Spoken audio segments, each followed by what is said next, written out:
While the crime issue appears to be spiraling out of control, the police chief says despite their hardest efforts, prolific offenders end up back on the street. Following a recent meeting with the country's leader, the commissioner suggested that some legislative changes may soon be on the books to put an end to this frustrating problem. He told reporters today that it is a problem that the police cannot address alone. Here's Janae Noel Ferguson. Just minutes after the 134th murder was recorded, Police Commissioner Ellison Greenslade dispatched more than a dozen heavily armed officers to the street to conduct a number of operations.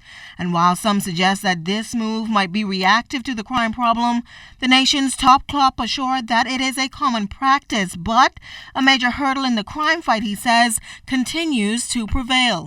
Those murder figures are up, and they're up to the point that we're very, very disturbed, very, very concerned. I'll tell you, I'm not surprised.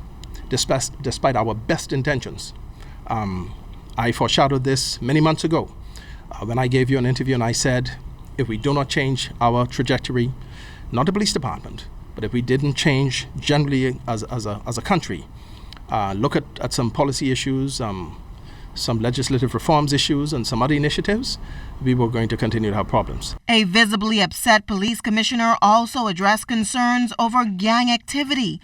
This past weekend, an alleged hit list by an organization was posted on social media with apparent targets.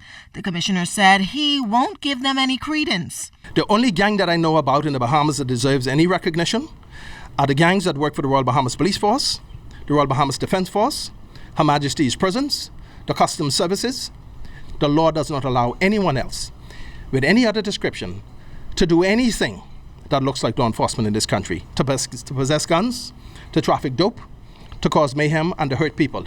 Whatever weapons are on the streets of New Providence or anywhere in the Bahamas, this morning we have outmatched them. Now, Greenslade says it's not the first time he's said it, but those prolific offenders released on bail continue to wreak havoc in the community.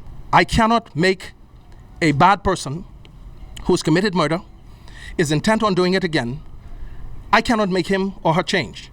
What I can do is do exactly what I've done again this morning, not the first time. Arrest them and take them before the halls of justice. And I'm asking that when we do it, they are not allowed to return to our communities to continue to kill people. The commissioner said he's given a number of recommendations to the Prime Minister, which he hopes will be made into policy.